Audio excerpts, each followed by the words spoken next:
Loué soit Jésus-Christ, sa paix soit avec vous. Le mystère de la rédemption, c'est-à-dire de la mort et de la résurrection du Christ, est au cœur et l'essentiel de la foi chrétienne. Jésus-Christ a lui-même dit la raison pour laquelle il était venu sur la terre. Il a dit « Je suis venu chercher et sauver ceux qui étaient perdus ». Mais le mystère de la rédemption est aussi, de ce fait même, le but de la création. Tout le plan divin de la création trouve son accomplissement, sa finalité, son but dans le mystère de la rédemption. Pourquoi cela ? Parce que on comprend bien que l'infinie sainteté du Christ rédempteur est ce que Dieu a nécessairement voulu en créant le monde, car il n'y a rien de plus parfait, de plus grand, de plus saint, de plus beau que l'amour du Christ. Tout a donc été créé en vue du Christ. Et donc nous-mêmes, nous n'existons que pour être intégrés dans la filiation éternelle du Verbe de Dieu fait homme, pour nous communiquer la participation à sa nature divine de par la communion à notre nature humaine prise de la Vierge Marie. Nous n'existons que pour être sauvés par le sacrifice rédempteur de Jésus. Le Christ, qui est le Verbe de Dieu, la parole de Dieu, par qui tout a été fait, et qui donc est au principe de la création, doit nécessairement aussi se retrouver au terme de celle-ci. La cause finale, la dernière cause finale, est aussi nécessairement dans la cause première, car on agit en vue d'un but. On agit en vue d'un but. Et le but est donc déjà au principe de l'action. C'est-à-dire que dans la création, son but va être ce qui a déterminé la création. Jésus, dans l'Apocalypse, dit lui-même « Je suis le premier et le dernier.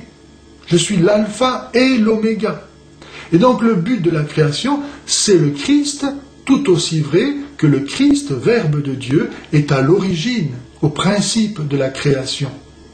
C'est ce que nous dit saint Paul, par exemple, dans l'épître aux Éphésiens, au chapitre 1, et que je vais vous lire.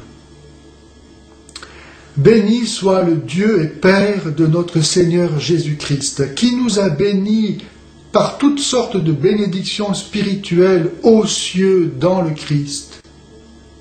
C'est ainsi qu'il nous a élus en lui dès avant la création du monde, pour être saints et immaculés en sa présence dans l'amour, déterminant d'avance que nous serions pour lui des fils adoptifs par Jésus-Christ. Tel fut le bon plaisir de sa volonté, à la louange de gloire de sa grâce, dont il nous a gratifiés dans le bien-aimé. En lui, nous trouvons la rédemption par son sang, la rémission de tous nos péchés, selon la richesse de sa grâce, qu'il nous a prodigué en toute sagesse et intelligence. Il nous a fait connaître le mystère de sa volonté, ce dessein bienveillant qu'il avait formé en lui par avance, pour le réaliser quand les temps seraient accomplis. Ramener toutes choses sous un seul chef, le Christ, les êtres célestes comme les êtres terrestres. Donc saint Paul nous dit bien que ce mystère qui avait été caché aux générations passées s'est révélé dans le Christ Jésus, parce qu'en lui tout le plan divin de la création s'accomplit. Et donc on peut comprendre les tenants et les aboutissants de cette œuvre de la création. Tant que Jésus n'est pas mort et ressuscité, tant qu'il n'a pas manifesté l'amour miséricordieux de Dieu, on ne peut pas comprendre parce qu'on ne voit pas l'ensemble. Mais Jésus, qui est le terme de la création, apporte donc la révélation ultime et définitive qui permet de lire et de comprendre le sens et le but de la création. C'est en lui encore que nous avons été mis à part, désignés d'avance, selon le plan préétabli de celui qui mène toutes choses au gré de sa volonté, pour être à la louange de sa gloire, ceux qui ont par avance espéré dans le Christ.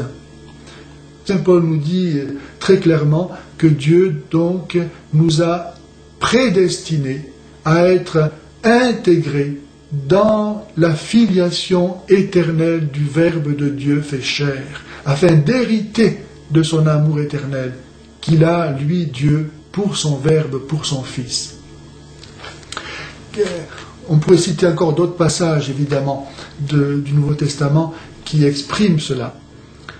Quelle joie donc d'être aimé de Dieu, comme Jésus est aimé de Dieu.